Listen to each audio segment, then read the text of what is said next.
ಉದಯ ವಾಹಿನಿಯ ಎಲ್ಲ ವೀಕ್ಷಕ ಬಂಧುಗಳಿಗೆ ನಮಸ್ಕಾರ.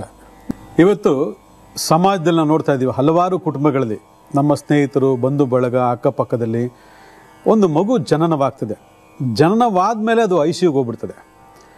ಎಷ್ಟು ಪರಿಪಾಡು ಪಡ್ತಾರೆ ಆ ದಂಪತಿಗಳು ಅಥವಾ ಹಿರಿಯರು ಅಂತಂದರೆ, ಏನೋ ಅಪರೂಪಕ್ಕೊಂದು ಹುಟ್ಟಿರ್ತದೆ, ಅದು ಹೋಗಿ ಐಸಿಯು ಸಿಕ್ಕಾಕೊಳ್ತದೆ. ತುಂಬ ಕಷ್ಟಗಳು ಪಡ್ತಾರೆ, ಸುಮಾರು ಹಣಗಳನ್ನು ವೆಚ್ಚ ಮಾಡ್ತಾರೆ, ಆದರೆ ಉಳಿಸ್ಕೊಳ್ಳೋಕ್ಕಾಗಲ್ಲ, ಏನೋ ಮಾಡಿ ತೊಂದರೆ ಆಗೋಗ್ತದೆ. ಕಾರಣ ಏನು? ಯಾಕೆ ಹುಟ್ಟು ಮಗು ಸಾಯ್ತದೆ? ಅಲ್ಲಿಗೆ ಆ ಲೆಕ್ಕಾಚಾರ ತೆಗೆದು ನೋಡಿಕೊಂಡಾಗ ಕಾಲದೋಷದ ಪ್ರಭಾವಕ್ಕೆ ಅದು ಒಳಗಾಗಿರ್ತದೆ. ಯಾವುದು ಕಾಲದೋಷ? ಇದು ಒಂದು. ಎರಡನೇದು, ವಿಶೇಷವಾಗಿ ಯಾವುದೋ ಒಂದು ಸಂದರ್ಭಾನುಸಾರ ನಮಗೆ ಚೆನ್ನಾಗಿದ್ದಂಥ ಆರೋಗ್ಯ ಕೆಟ್ಟು ಹೋಗ್ತದೆ. ಭಾಳ ಗಟ್ಟಿಮುಟ್ಟಾಗಿ, ಭಾಳ ದಷ್ಟಪುಷ್ಟವಾಗಿ, ಭಾಳ ಆರೋಗ್ಯಯುತವಾಗಿರ್ತಕ್ಕಂತಹ ಜೀವನವನ್ನು ನಾವು ಮಾಡ್ತಾ ಇರ್ತೀವಿ. ಯಾವುದೋ ಸಂದರ್ಭದಲ್ಲಿ ಒಂದು 5th ಸ್ಟ್ಯಾಂಡರ್ಡೋ 7th ಸ್ಟ್ಯಾಂಡರ್ಡೋ 8th ಸ್ಟ್ಯಾಂಡರ್ಡೋ ನಾವು ಓದಂಥ ಸಂದರ್ಭದಲ್ಲಿ ದಿಢೀರ್ನ ಆರೋಗ್ಯ ಕೆಟ್ಟಾಗಿ ದೀರ್ಘಾವಧಿ ಕಾಲದಲ್ಲಿ ಅದು ನಮಗೆ ಬಾಧೆ ಕೊಡ್ಲಿಕ್ಕೆ ಶುರು ಆಗುತ್ತೆ. ನಾವು ಆ ಚಿಕಿತ್ಸೆ ಈ ಚಿಕಿತ್ಸೆ ಹಲವಾರು ಟ್ರೀಟ್ಮೆಂಟ್ಗಳನ್ನ ತಗೊಳ್ತೀವಿ. ಏನು ಮಾಡಿದ್ರೂ ಆ ಟೈಮ್ಗೆ ಕ್ಲಿಯರ್ ಆಗ್ತದೆ, ಮತ್ತು ಅದು ಯಥಾವತ್ತಾಗಿ ಮುಂದುವರ್ಕೊಂಡು ಹೋಗ್ತಾ ಇರ್ತದೆ. ಇದು ಯಾಕೆ? ಒಂದ್ಸರಿ ತೆಗೆದು ನೋಡಿ, ಇದು ಕಾಲದೋಷ. ಅದಾದಮೇಲೆ ಉದ್ಯೋಗ ಸಂಬಂಧಪಟ್ಟ ವಿಚಾರದಲ್ಲಿ ವಿದ್ಯಾಭ್ಯಾಸ ಎಲ್ಲ ಮುಗೀತು, ಆರೋಗ್ಯ ಸರಿ ಮಾಡ್ಕೊಂಡ್ವಿ, ವಿದ್ಯಾಭ್ಯಾಸ ಸಂಬಂಧಪಟ್ಟ ವಿಚಾರದಲ್ಲಿ ಅದು ಮುಗೀತು. ಅದಾದಮೇಲೆ ಉದ್ಯೋಗವನ್ನು ಹುಡುಕಾಟ ಮಾಡ್ತಕ್ಕಂಥ ಸಂದರ್ಭದಲ್ಲೂ ಕೂಡ ಏನು ಮಾಡಿದ್ರೂ ಉದ್ಯೋಗ ಸಿಗಲ್ಲ. ಭಾಳ ಪ್ರಯತ್ನ ಪಡ್ತೀವಿ, ಅದು ಓದಿರೋದನ್ನ ಬಿಟ್ಟು ಬೇರೆ ಪ್ರಯತ್ನ ಪಟ್ಟು ಯಾವುದೋ ಒಂದು ಉದ್ಯೋಗ ಮಾಡೋಣಪ್ಪ ಹೊಟ್ಟೆಪಾಡಿಗೋಸ್ಕರ ಅಂತ ಪ್ರಯತ್ನ ಪಟ್ಟರು ಕೂಡ ಯಾವ ಕೆಲಸ ಕಾರ್ಯಗಳು ಆಗೋದಿಲ್ಲ, ಏನು ಮಾಡಿದ್ರೂ ಆಗೋದಿಲ್ಲ. ಕಾರಣ ಏನು? ಕಾಲದೋಷ. ಅದಾದ ಮೇಲೆ ಮದುವೆಗೆ ಟ್ರೈ ಮಾಡ್ತಾ ಇರ್ತೀವಿ. ಭಾಳಷ್ಟು ಜನ ಇದಂದರೆ ಎಲ್ಲ ಒಂದಕ್ಕೆ ಇಟ್ಕೊಳ್ಕೋಬೇಡಿ, ಹಲವಾರು ಸಮಾಜದಲ್ಲಿ ಆಗ್ತಕ್ಕಂಥ ಸಮಸ್ಯೆಗಳ ಬಗ್ಗೆ ಒಂದು ಸಂಕ್ಷಿಪ್ತವಾದಂತಹ ವಿಚಾರಗಳ ಬಗ್ಗೆ ನಾನು ಮಾತಾಡ್ತಾ ಇದ್ದೀನಿ. ಅಲ್ಲಿಗೆ ಮದುವೆ ಸಂಬಂಧ ವಿಚಾರದಲ್ಲಿ ಮದುವೆ ಮಾಡ್ಕೋಬೇಕು, ಎಲ್ಲಿ ನೋಡಿದ್ರು ಟೈಮ್ ಚೆನ್ನಾಗಿಲ್ಲ, ಇನ್ನೂ ಗುರುಬಲ ಬಂದಿಲ್ಲ, ಹಿಂಗೇ ಸಾಕಾಗ್ತಿರ್ತಾರೆ. 2 ವರ್ಷ 3 ವರ್ಷ 4 ವರ್ಷ 5 ವರ್ಷ ಅದು ಹಾಗೆ ತಳ್ಕೊಂಡು ಹೋಗ್ತಿರ್ತಾರೆ. ಬರ್ತದೆ, ಏನು ಮಾಡಿದ್ರು ಸೆಟ್ ಆಗಲ್ಲ. ಅವರು ಸೆಟ್ ಆದ ಇವರು ಸೆಟ್ ಆಗಲ್ಲ, ಅವ್ರು ಸೆಟ್ ಆಗಲ್ಲ. ಏನು ಮಾಡಿದ್ರು ಅದೊಂದು ರೀತಿ ಸರಿಯಾದಂಥ ಮಾರ್ಗಕ್ಕೆ ಅದು ಬರೋದೇ ಇಲ್ಲ. ಏನಿದು ಕಾರಣ? ಕಾಲದೋಷ. ಅದಾದ ಮೇಲೆ ವ್ಯಾಪಾರವನ್ನು ಮಾಡ್ತಿದ್ದೀರಿ, ಏನೋ ಬಿಸ್ನೆಸ್ ಮಾಡಬೇಕು ಅಂತ ಆಸೆ ಆಯಿತು, ತುಂಬ ಉದ್ಯೋಗಕ್ಕಿಂತ ವ್ಯಾಪಾರದಲ್ಲಿ ದೊಡ್ಡ ಲಾಭ ಇದೆ, ಒಳ್ಳೆ ದುಡ್ಡು ಮಾಡ್ಬೋದು, ಬೇಗ ಶ್ರೀಮಂತರಾಗ್ಬೋದು ಗೊತ್ತಾಯಿತು. ಅದಕ್ಕೆ ಒಂದು ವ್ಯಾಪಾರ ಶುರು ಮಾಡಿದ್ದೀನಿ, ಶುರು ಮಾಡಿ ಬಂಡವಾಳ ಎಲ್ಲ ಹಾಕಿದ್ದೀನಿ. ಏನು ಮಾಡಿದ್ರು ಆ ವ್ಯವಹಾರ ಕೈಗೆ ಹತ್ತಾ ಇಲ್ಲ, ಭಾರಿ ತೊಂದರೆ ಕೊಡ್ತಾ ಇದೆ, ಭಾರಿ ನಷ್ಟ ಆಗ್ತಾ ಇದೆ. ಇದೆಲ್ಲ ಹುಡುಕಾಟ ಮಾಡ್ಕೊಂಡಾಗ ಏನಾಗುತ್ತೆ ಅಂದರೆ ಅದು ಕಾಲದೋಷ ಅಂತ ಹೇಳ್ತೀವಿ. ಏನಿದು ಕಾಲದೋಷ? ನಿನ್ನೆ ಕೂಡ ಕಾರ್ಯಕ್ರಮ ಹೇಳ್ಕೊಟ್ಟು ನಿಮಗೆ. 9 ಗ್ರಹಗಳು ಪ್ರತಿಯೊಬ್ಬ ಮನುಷ್ಯನ 120 ವರ್ಷಗಳ ಕಾಲ ಆಳ್ತವೆ. ಒಂದೊಂದು ಗ್ರಹಗಳಿಗೂ ನಿಗದಿತವಾದಂಥ ಒಂದು ವರ್ಷದಲ್ಲಿ ಅದು ವರ್ಷ ದಶೆ ಮುಖಾಂತರ ನಮ್ಮನ್ನು ಆಳ್ತವೆ ಅಂತೇಳಿ. ಆಗಿದ್ದಾಗ 9 ಗ್ರಹಗಳು 120 ವರ್ಷ ನಮ್ಮ ಜೀವನದಲ್ಲಿ ಅವು ಆಳ್ತವೆ ಅಂತಂದಾಗ ಯಾಕೆ ನಮಗೆ ಈ ಕಷ್ಟಗಳು ಬರಬೇಕು? ಹುಟ್ಟೋ ಮಗುವಿಂದ ಹಿಡಿದು ಕೊನೆ ಹಂತದವರು ಕೂಡ ಯಾಕೆ ನಮಗೆ ಕಷ್ಟಗಳನ್ನ ಕೊಡಬೇಕು ಅನ್ನತಕ್ಕಂಥ ಲೆಕ್ಕಾಚಾರ ನಿಮ್ಮಲ್ಲಿ ಬಂದಿದ್ದರೆ ಅದು ತಪ್ಪೇನೂ ಇಲ್ಲ. ಆದರೆ ಆ ತಪ್ಪಿಗೆ ಯಾವ್ಯಾವ ಗ್ರಹಗಳು ಕಾರಕತ್ವವನ್ನು ವಹಿಸ್ತವೆ ಅನ್ನೋತಕ್ಕಂಥ ಬಗ್ಗೆ ನಾವು ಭಾಳ ಮುಖ್ಯವಾದ ಅವಲೋಕನವನ್ನು ಮಾಡ್ಕೋಬೇಕು. ಯಾಕಂದರೆ ಇಡೀ 9 ಗ್ರಹಗಳಲ್ಲಿ ಕೆಲವೊಂದು ಶುಭಕಾರಕ ಗ್ರಹಗಳು, ಕೆಲವೊಂದು ಅಶುಭಕಾರಕಗಳಂತೇಳಿ ನಿಗದಿ ಮಾಡಲಾಗಿದೆ. ನಾವು ಮಾಡಿದ್ದಲ್ಲ, ಅದನ್ನು ನಿಗದಿ ಮಾಡಲಾಗಿದೆ, ಶಾಸ್ತ್ರದ ಪ್ರಕಾರ ನಿಗದಿಗೊಳಿಸಲಾಗಿದೆ. ಅದರೊಳಗಡೆ ಆ ನಿಗದಿಗೊಳಿಸಿರ್ತಕ್ಕಂತಹ ಶುಭಕಾರಕ ಗ್ರಹಗಳು ಯಾವುದು ಅಂದರೆ ರವಿ, ಚಂದ್ರ, ಗುರು, ಶುಕ್ರ, ಬುಧ ಅಂತಕ್ಕಂಥನು ಶುಭಕಾರಕ ಗ್ರಹಗಳಂತ ನಿಗದಿ ಮಾಡಿದ್ರು ಕೂಡ ಈ ರಾಹು, ಕೇತು, ಶನಿ, ಮಂಗಳ ಅಂತಕ್ಕಂಥದ್ದು ಅಶುಭಕಾರಕ ಅಂತ ಮಾಡಿದ್ರು ಕೂಡ ಇಲ್ಲಿ ನಿಮ್ಮ ಜನನ ಕಾಲದಲ್ಲಿ ಯಾವ ಒಂದು ದೆಸೆ ನಡೀತಾ ಇದೆ ಅನ್ನೋದ್ರ ಬಗ್ಗೆ ನಾವು ಒಂದು ಅವಲೋಕನ ಮಾಡ್ಕೊಂಡಿಲ್ಲ ಅಂತಂದಾಗ, ನಮ್ಮಲ್ಲಿ ಏನಾದರೂ ಒಂದು ಅಚಾತುರ್ಯ ಹುಟ್ಟುವಂಥ ಮಗುಗೆ ನಡೀತು ಅಂತಂದಾಗ ಅಲ್ಲಿ ಆ ಕಾಲ ಪರಿಮಿತಿಯಲ್ಲಿ ದಶಾಕಾಲದಲ್ಲಿ ನಿಮಗೆ ಕ್ರೂರ ಗ್ರಹಗಳ ದಶೆಕಾಲ ಪ್ರಾರಂಭ ಆಗಿರಬೇಕು. ಇದು ನೆನ್ಪಿಟ್ಕೊಳ್ಳಿ. ಕ್ರೂರ ದೆಸೆಗಳ ಕಾಲ ಪ್ರಾರಂಭ ನಿಮಗೆ ಆಗಿರಬೇಕು. ಅದೇ ನಿಮಗೆ ಶುಭಕಾರಕವಾಗಿರ್ತಕ್ಕಂಥ ಗ್ರಹಗಳ ದಶೆ ಶುರು ಆಗಿದ್ರೆ ನೀವು ಏನೋ ಒಂದು ವ್ಯತ್ಯಾಸ ಆಗಿ ಐಸಿಯುಗೆ ಹೋಗಿದ್ರು ಕೂಡ ಇಮ್ಮಿಡಿಯೇಟ್ಗೆ 10 ಡೇಸು 20 ಡೇಸು ನೀವು ವಾಪಸ್ ಬಂದುಬಿಡ್ತೀವಿ. ಅಂದರೆ ನೀವು ಎಸ್ಕೇಪ್ ಆಗ್ತೀರಿ. ಮಗು ಉಳ್ಕೊಳ್ತು, ಏನು ತೊಂದರೆ ಇಲ್ಲ, ಆರೋಗ್ಯ ತುಂಬ ಚೆನ್ನಾಗಿದೆ ಅಂಥೇಳಿ ನಮ್ಮಲ್ಲಿ ಸರ್ಟಿಫೈ ಮಾಡೋದನ್ನ ನಾವು ನೋಡಿದ್ದೀವಿ. ಅದೇ ಕೆಲವೊಂದು ಇಲ್ಲ, ಏನು ಮಾಡಿದ್ರು ಉಳಿಸ್ಕೊಳಕ್ಕಾಗಲ್ಲ, ಅದು ಮುಗೀತು ಕತೆ ಅಂಥೇಳಿ ಸರ್ಟಿಫೈ ಮಾಡಿರ್ತಕ್ಕಂಥದ್ದು ನೋಡಿದ್ದೀವಿ. ಕಾರಣ ಏನು? ಒಂದು ಶುಭಕಾರಕ ಗ್ರಹಗಳು ನಿಗದಿತವಾಗಿರ್ತಕ್ಕಂಥ ಕಾಲಮಾನದಲ್ಲಿ ಕಾಲ ದಶೆಯಲ್ಲಿ ಕೆಲಸ ಮಾಡ್ತವೆ. ಅದೇ ಅಶುಭಕಾರಕ ಗ್ರಹಗಳು ಕಾಲಮಾನದ ದಶೆಯಲ್ಲಿ ಅಶುಭವಾಗಿ ಕೆಲಸ ಮಾಡಿರ್ತವೆ. ಇಲ್ಲಿ ಅಶುಭಕಾರಕ ಗ್ರಹಗಳು ಕಾಲಮಾನದಲ್ಲಿ ಯಾವ ರೀತಿ ಕೆಲಸ ಮಾಡುತ್ತವೆ ಅದನ್ನು ನಾವು ಕಾಲದೋಷ ಅಂತ ಕರಿತೀವಿ. ಅಂದರೆ ಜೀವನದಲ್ಲಿ ಏನಾದರೂ ಒಂದು ಅತಾಚುರ್ಯ ನಡೀತು, ಅಥವಾ ಏನಾದರೂ ಒಂದು ಕಷ್ಟ ಬಂತು, ಏನಾದ್ರು ಒಂದು ದುಃಖ ಬಂತು, ಏನಾದ್ರು ಒಂದು ನಷ್ಟ ಆಯಿತು, ಏನೋ ಕಳ್ಕೊಂಡ್ವಿ, ಏನೋ ಸಂಬಂಧ ಹಾಳು ಮಾಡ್ಕೊಂಡ್ವಿ, ಅಥವಾ ಜೀವನವೇ ಬೇಸತ್ತೋಗಿದೆ, ಇನ್ನು ಮುಗೀತು ಕತೆ ಅಂತ ನಾವು ಅನ್ಕೊಂಡಿದ್ರೆ ಅದು ಕಾಲದೋಷದ ಪ್ರಭಾವಗಳು. ಕಾಲದೋಷಕ್ಕೆ ಯಾರು ಕಾರಣದ ಗೊತ್ತಾಗ್ತಲ್ವಾ? ಅಶುಭಕಾರಕ ಗ್ರಹಗಳು. ನೆನ್ಪಿಟ್ಕೊಳ್ಳಿ. ಈ ಥರ ಹಲವಾರು ವಿಚಾರಗಳನ್ನ ಮಾಡ್ಕೊಂಡು ಹೋದಾಗ ಎಲ್ಲ ಗ್ರಹಗಳು ಅಶುಭ ಕೆಲಸ ಮಾಡ್ತವೆ, ಎಲ್ಲ ಗ್ರಹಗಳು ಶುಭ ಕೆಲಸ ಮಾಡ್ತವೆ. ಅದು ಯಾವ ರೀತಿ ಕೆಲಸ ಮಾಡ್ತವೆ ಅಂದರೆ ನಮ್ಮ ಕರ್ಮಫಲ ಆಧಾರದ ಮೇಲೆ ಕೆಲಸ ಮಾಡ್ತಿರ್ತದೆ. ಅಲ್ಲಿಗೆ ನಮ್ಮ ಕರ್ಮಫಲದ ಮೇಲೆ ಆಧಾರ ಕೆಲಸ ಮಾಡ್ತಿತ್ತು ಅಂದಾಗ ಕರ್ಮಫಲವನ್ನ ತೀವ್ರವಾಗಿ ಸೂಚನೆ ಮಾಡ್ತಕ್ಕಂಥ ಜನ್ಮದೋಷಗಳು ಏನಿದೆ, ಆ ಜನ್ಮದೋಷಗಳಿಗೆ ಕಾರಕತ್ವವಾಗಿರ್ತಕ್ಕಂಥ ಗ್ರಹಗಳು ಕ್ರೂರ ಗ್ರಹಗಳಾಗಿದ್ರೆ, ಅಂದ್ರೆ ಅರ್ಥ ಏನು? ರಾಹು, ಕೇತು, ಶನಿ, ಮಂಗಳ ಇವರೆಲ್ಲ ಈ ಅಶುಭಕಾರ ಗ್ರಹಗಳು ಜನ್ಮದೋಷವಾಗಿ ಪರಿವರ್ತನೆ ಆಗಿದ್ದರೆ, ಅಂದ್ರೆ ಯಾವಾಗ ನಾವು ಹುಟ್ಟೊಂದು ಸಂದರ್ಭದಲ್ಲಿ ಜನ್ಮದೋಷವಾಗಿ ಪರಿವರ್ತನೆ ಆಗಿದ್ರೆ ಕಾಲದೋಷಕ್ಕೆ ಇವು ಬಹಳ ಪ್ರಮುಖವಾದಂತಹ ಕೆಲಸ ಮಾಡ್ತವೆ. ಅಂದ್ರೆ ಏನು? ಎಕ್ಸಾಂಪಲ್ ನಿಮ್ಗೆ ಇವಾಗ ರಾಹು ನಿಮ್ಮ ಜನ್ಮದಲ್ಲಿ ನೀಚನಾಗಿದ್ದಾನೆ ಅನ್ಕೊಳ್ಳಿ. ನಿಮಗೆ ರಾಹು ದಶ ನೀವು ಹುಟ್ಟಿದ್ದೀರಾ ಅನ್ಕೊಳ್ಳಿ. ರಾಹು ಜನ್ಮದಲ್ಲಿ ನೀಚನಾಗಿದ್ದು ರಾಹು ದಶೆಯಲ್ಲಿ ಹುಟ್ಟಿದಂದಾಗ ಇದು ಬಹಳ ಪ್ರಭಾವಿತವಾಗಿರ್ತಕ್ಕಂಥ ಕಾಲದೋಷವಾಗಿ ಕೆಲಸ ಮಾಡ್ತದೆ. ಆವಾಗಲೇ ನಷ್ಟ ಆಗ್ತಕ್ಕಂಥದ್ದು. ಇದು ನಿಮಗೆಲ್ಲ ಬಹಳ ಸ್ಪಷ್ಟವಾಗಿ ಅರ್ಥವಾಗಿದೆ ಅಂದ್ಕೊಂಡಿರ್ತೀನಿ. ಇಲ್ಲಿ ಮನುಷ್ಯನ ಜೀವನದ ಮೇಲೆ ಹಂತ ಹಂತವಾಗಿ, ಅಂದರೆ ಹುಟ್ಟು, ಬಾಲ್ಯ, ಯೌವನ, ಮಧ್ಯಮ, ಮುಪ್ಪು 4 ಹಂತಗಳಲ್ಲಿ ಎಲ್ಲ ಗ್ರಹಗಳು ಬಂದು ಹೋಗ್ತವೆ. ಆ ಎಲ್ಲ ಗ್ರಹಗಳು ಬಂದು ಹೋಗ್ತಕ್ಕಂಥ ಸಂದರ್ಭದಲ್ಲಿ ನಿಮ್ಮ ಜಾತಕದಲ್ಲಿರ್ತಕ್ಕಂಥ ಜನ್ಮದೋಷಗಳು ಕಾಲಮಾನ ದಶೆಯಲ್ಲಿ ಏನಾದರೂ ಭುಕ್ತಿ ಮೂರ್ಖವಾಗಿ ಏನಾದರೂ ನಿಮಗೆ ಪ್ರಭಾವಿತವಾಗಿ ಕೆಲಸ ಮಾಡ್ತಿತ್ತು ಅಂತಂದಾಗ ಅವು ಏನಾಗುತ್ತೆ? ಕಾಲ ದೋಷವಾಗಿ ಪರಿವರ್ತನೆಯಾಗಿ ಜೀವನದಲ್ಲಿ ಹಲವಾರು ಸಮಸ್ಯೆಗಳನ್ನು ತಂದು ಬಿಡ್ತವೆ. ಅಂದ್ರೇನು? ನಾವು ಜನ್ಮದೋಷವನ್ನು ಪರಿವರ್ತನೆ ಮಾಡ್ಕೊಳ್ಳದೆ ಇದ್ದಾಗ ಅದೇ ಜನ್ಮದೋಷಗಳು ನಮಗೆ ಕಾಲ ದೇಶಗಳಲ್ಲಿ ಪ್ರಾರಂಭ ಆದಾಗ ಅವು ಕಾಲ ದೋಷಗಳಾಗಿ ಪರಿವರ್ತನೆ ಆಗಿ ನಿಗದಿತವಾದಂಥ ವರ್ಷಾನುಗಟ್ಟಲೆ ನಮಗೇನು ಕೆಲಸ ಮಾಡ್ತವೆ. ಈಗ ವೆರಿ ಎಕ್ಸಾಂಪಲ್, ಈಗ ರವಿ ಕೆಟ್ಟೋಗಿದ್ದಾನೆ ಅಂತ ಅನ್ಕೊಳ್ಳಿ. ರವಿ 6 ವರ್ಷ ನಿಮಗೆ ರವಿ ದೇಶ ಅಂತ ಶುರು ಆಗ್ತದೆ. ಆ ರವಿ ದೇಶ ಅಂತ ಶುರು ಆದಾಗ ಆ ರವಿ ದೇಶದಲ್ಲಿ ಏನೇನು ಆಗಬೇಕು? ಒಳ್ಳೆ ಎಜುಕೇಷನ್, ಒಳ್ಳೆ ನಾಯಕತ್ವ, ಒಳ್ಳೆ ಲೀಡರ್ಶಿಪ್, ಒಳ್ಳೆ ಸ್ಥಾನ, ಒಳ್ಳೆ ಸ್ಥಾನಮಾನ, ಗೌರವ, ಪ್ರತಿಷ್ಠೆ, ಕೀರ್ತಿ, ಸರ್ಕಾರಿ ಕೆಲಸ, ಸರ್ಕಾರೇತರ ಕೆಲಸ, ಸರ್ಕಾರೇತರ ಅಧಿಕಾರ, ಸರ್ಕಾರೇತರ ಕಾಂಟ್ರಾಕ್ಟ್ ಅಂತ ನಾವು ಹೇಳ್ತೀವಿ. ಅದೇ ರವಿ ನೀಚನಾಗ್ಬಿಟ್ರೆ ನೀವು ಏನು ಮಾಡಿದ್ರೆ ಇದು ಸಿಗೋದಿಲ್ಲ, ಇದು ಉಲ್ಟಾ ಹೋಗ್ತದೆ. ಇದನ್ನೇ ನಾವೇನು ಮಾಡ್ತೀವಿ? ಕಾಲದೋಷ ಅಂತ ಕರಿತೀವಿ.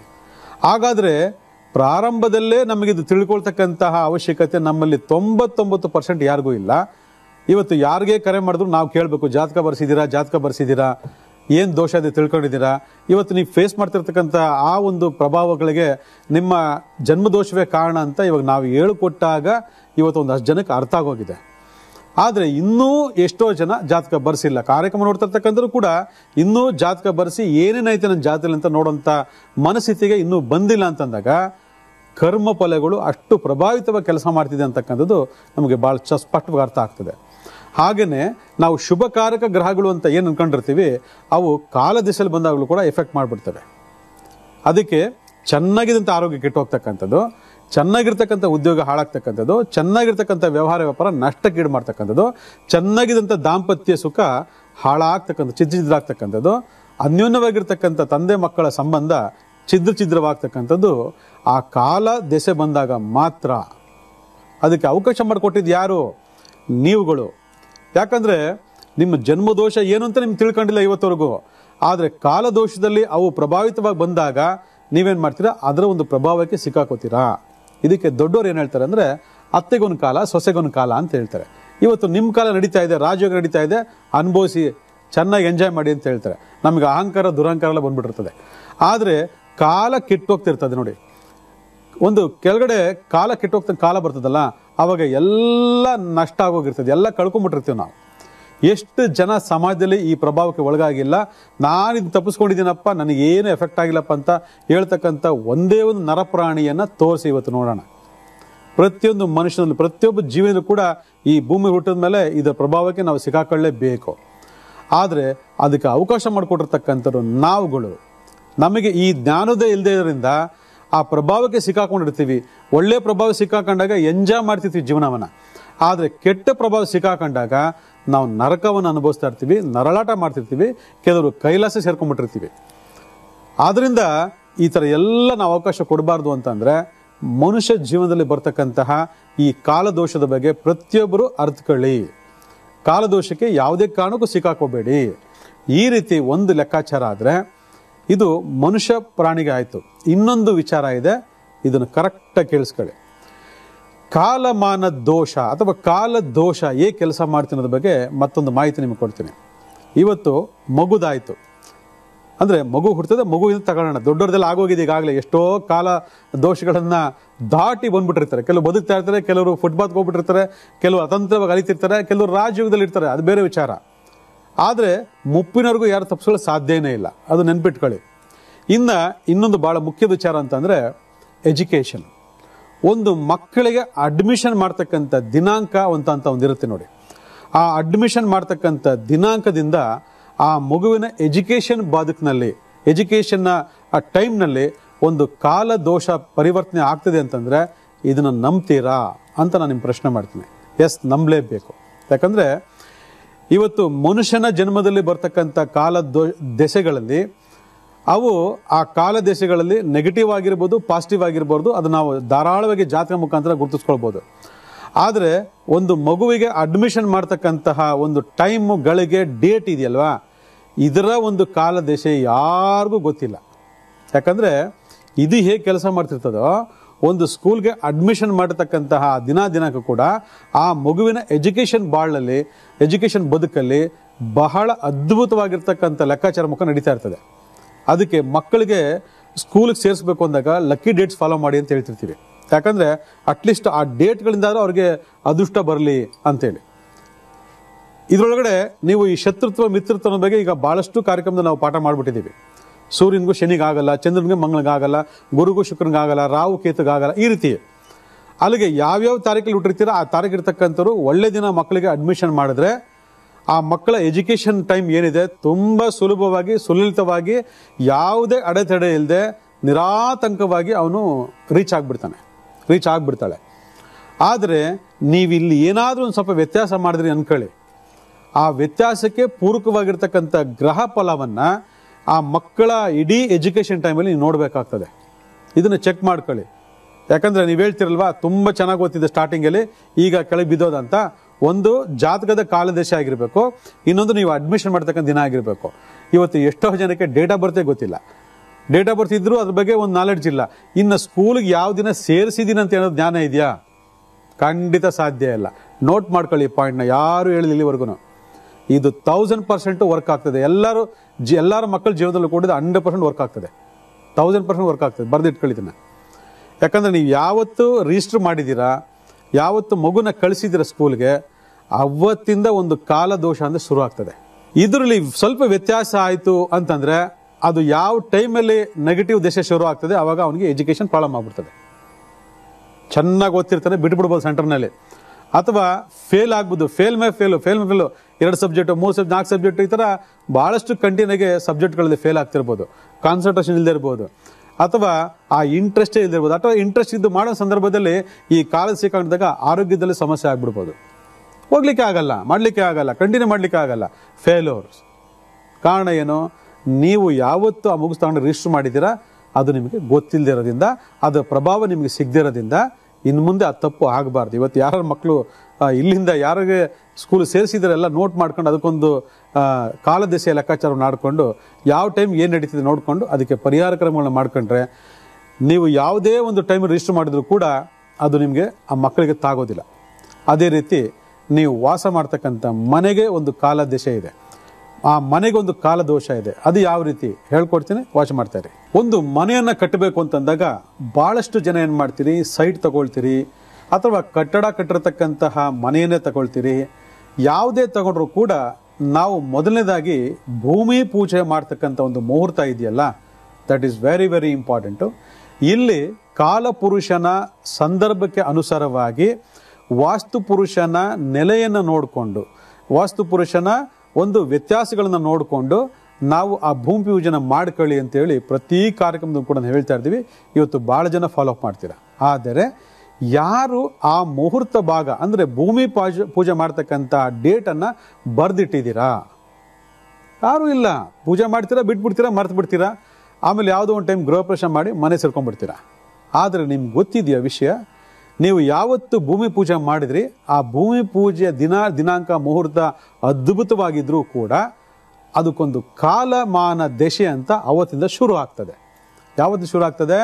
ನೀವು ಯಾವತ್ತು ಭೂಮಿ ಪೂಜೆ ಮಾಡಿದ್ರಲ್ಲ ಅವತ್ತಿಂದ ಆ ಭೂಮಿ ಪೂಜೆ ಡೇಟಿಂದ ಆ ಒಂದು ಜಾಗಕ್ಕೆ ಕಾಲ ದಶೆ ಅಂತ ಶುರು ಆಗ್ತದೆ. ಕಾಲ ದಶೆ ಶುಭಕರವಾಗಿರ್ತಕ್ಕಂಥ ಗ್ರಹಗತಿಗಳು ನೀವು ಮಾಡಿದ್ದರೆ ಅಥವಾ ಶುಭಕರವಾಗಿರ್ತಕ್ಕಂತಹ ಒಂದು ಕಾಲ ದಶೆ ನೀವು ಮಾಡಿದರೆ ಏನು ತೊಂದರೆ ಇಲ್ಲ, ಮನೆ ಸುಭಿಕ್ಷವಾಗಿ ನಡೆದೋಗ್ತದೆ. ನೋಡಿ, ಎಷ್ಟೋ ಜನಕ್ಕೆ ದುಡ್ಡೇ ಇರಲ್ಲ, ಮನೆ ಕಂಪ್ಲೀಟ್ ಮಾಡ್ರಿ ಗೃಹಪ್ರವೇಶ ಮಾಡಿಬಿಟ್ಟಿರ್ತಾರೆ. ಗೊತ್ತಾ ನಿಮಗೆ? ಎಷ್ಟೋ ಜನ ದುಡ್ಡು ಇಟ್ಕೊಂಡಿರ್ತಾರೆ, ಒಳ್ಳೆ ಮೇಸ್ತ್ರಿ ಸಿಗಲ್ಲ, ಒಳ್ಳೆ ಮೆಟೀರಿಯಲ್ ಸಿಗಲ್ಲ, ಏನಾದರೂ ಒಂದು ಎರಡು ತೋಡು ಬರ್ತಾನೇ ಇರ್ತದೆ. ಕಾರಣ ಏನು? ದುಡ್ಡು ಇಟ್ಕೊಂಡಿದ್ರು ಕೆಲಸ ಆಗಲ್ಲ ಅಂತಂದ್ರೆ ಕಾರಣ ಏನು? ದುಡ್ಡೇ ಇಲ್ಲ, ಮನೆ ಫಿನಿಶ್ ಭವ್ಯವಾದ ಬಂಗಲೆ ಆಗೋಯ್ತು ಅಂದರೆ ಕಾರಣ ಏನು? ಇದು ಎರಡಾಯ್ತಲ್ವಾ. ಇನ್ನು ಮೂರನೇದು, ಮನೆ ಗೃಹಪ್ರವೇಶ ಮಾಡ್ತೀರಾ. ಯಾರಾದರೂ ಇಲ್ಲಿವರೆಗೂ ಬರೆದಿಟ್ಟಿದ್ದೀರಾ? ಯಾವ ದಿನ ಗೃಹಪ್ರವೇಶ ಮಾಡಿದ್ದೀವಿ ನಾವು ಅಂತ ಬರೆದಿಟ್ಟಿದ್ದೀರಾ? ಇಲ್ಲ. ಇದು ಯಾರಿಗೆ ಸ್ವಂತ ಸೈಟ್ ತಗೊಂಡು ಮನೆ ಕಟ್ಟೋರಿಗೆ ಮಾತ್ರ ಹೇಳ್ತಿರೋದು. ಬಾಡಿಗೆ ಮನೆಗೂ ಇದೆ, ಬೋಗಿ ಮನೆಗೂ ಇದೆ, ಅದು ಹೇಳ್ಕೊಡ್ತೀನಿ. ಆದರೆ ಎಷ್ಟು ಜನ ಗೃಹಪ್ರವೇಶ ಯಾವ ದಿನ ಮಾಡಿದೆ ಅಂತ ಬರೆದಿಟ್ಟಿದ್ದೀರಾ? ಇವತ್ತು ಗೃಹಪ್ರವೇಶ ಆಗಿರಲಿ, ಭೂಮಿ ಪೂಜೆಯಲ್ಲಿ ಮಾಡಬೇಕು ಅಂದಾಗ ಯಾವ್ಯಾವ ನಿಯಮಗಳನ್ನು ನಾವು ಫಾಲೋಅಪ್ ಮಾಡಬೇಕು ಅನ್ನೋ ಗೊತ್ತಿದೆಯಾ? ಗೊತ್ತಿಲ್ಲ. ಯಾರೋ ಅರ್ಧ ತಿಳ್ಕೊಂಡಿರ್ತಕ್ಕಂಥ ಪುರೋಹಿತರು ಅವ್ರ ಇವ್ರ ಹತ್ರ ಹೋಗಿರ್ತೀರಾ, ಪಂಡಿತರ ಹೋಗಿರ್ತಾರೆ, ಅವ್ರು ಏನೋ ಒಂದು ಬರ್ಕೊಟ್ಟಿರ್ತಾರೆ, ಯಾವುದೋ ನಕ್ಷತ್ರ ಮೇಲೆ ಬರ್ಕೊಟ್ಟಿರ್ತಾರೆ, ನೀವು ಮಾಡಿಬಿಡ್ತೀರಾ. ಆದರೆ ಗೃಹಪ್ರವೇಶ ಮಾಡಿದ ದಿನದಿಂದ ಎಷ್ಟು ಜನ ಸುಖ ಸಂತೋಷವಾಗಿ ಆ ಮನೆಯಲ್ಲಿ ಬದುಕ್ತಿದ್ದೀರಾ ನೀವು ಚೆಕ್ ಮಾಡ್ಕೊಳ್ಳಿ. ಎಷ್ಟು ಜನ ಆ ಮನೆಯಲ್ಲಿ ಶಾಶ್ವತವಾಗಿ ಇದ್ದೀರಾ ಇವತ್ತರೆಗೂ ಚೆಕ್ ಮಾಡ್ಕೊಳ್ಳಿ. ಎಷ್ಟು ಜನ ಆ ಮನೆ ಕಟ್ಟಿದ ಮೇಲೆ ಮಾರ್ಬಿಡ್ಲಿಲ್ಲ? ಎಷ್ಟು ಜನ ಲೋನ್ ತಗೊಂಡು ಮನೆ ಕಟ್ಟಿರ್ತೀರಾ, ಲೋನ್ ತೀರ್ಸೋಕ್ಕಾಗದೆ ಹೊರಗಡೆ ಬಂದ್ಬಿಟ್ಟಿರ್ತೀರಾ, ಬ್ಯಾಂಕವ್ರು ಅಕ್ವೈರ್ ಮಾಡ್ಕೊಂಡಿರ್ತಾರೆ, ಅಥವಾ ಇನ್ಯಾರಿಗೂ ಅರ್ಧಂಬರ್ಧ ದುಡ್ಡಿಗೆ ಮಾಡಿಕೊಂಡು ನಷ್ಟ ಮಾಡ್ಕೊಂಡಿರ್ತೀರ. ಆ ಮನೆಯಲ್ಲಿ ವಾಸ ಮಾಡ್ತಕ್ಕಂಥ ಯೋಗವೇ ಇರೋದಿಲ್ಲ. ಕಾರಣ ಏನು? ಕಾಲ ದೇಶ ಬಗ್ಗೆ ನಿಮಗೆ ಗೊತ್ತಿಲ್ಲ. ಯಾಕಂದರೆ ಯಾವತ್ತು ಗೃಹಪ್ರವೇಶ ಮಾಡುತ್ತೀರಾ ಅದಕ್ಕೊಂದು ಕಾಲ ದೇಶ ಇರ್ತದೆ. ಆ ಕಾಲ ದೇಶ ಕಾಲ ದೋಷವಾಗಿ ಏನಾದ್ರು ಪರಿವರ್ತನೆ ಆಗೋಯ್ತು ಅಂದಾಗ ಈ ರೀತಿ ಎಲ್ಲ ಸಮಸ್ಯೆಗಳಾಗ್ತದೆ. ಇದರ ಬಗ್ಗೆ ಇನ್ನೂ ಹೆಚ್ಚಿನ ಮಾಹಿತಿಗಳು ನಾಳಿನ ಕಾರ್ಯಕ್ರಮ ಕೊಡ್ತೀನಿ, ವಾಚ್ ಮಾಡ್ತಾರೆ. ವೆರಿ ಇಂಟ್ರೆಸ್ಟಿಂಗ್ ಇರ್ತದೆ. ತುಂಬ ಅತ್ಯವಶ್ಯಕವಾಗಿ ಪ್ರತಿಯೊಬ್ಬರು ಫಾಲೋ ಮಾಡ್ತಕ್ಕಂತಹ ಈ ಕಾಲ ದೋಷ ತುಂಬ ಬಹಳ ಪ್ರಮುಖವಾದ ಪಾತ್ರ ವಹಿಸುತ್ತೆ ಮನುಷ್ಯನ ಜೀವನದಲ್ಲಿ. ವಾಚ್ ಮಾಡ್ತಾರೆ, ಹೇಳ್ಕೊಡ್ತೀನಿ.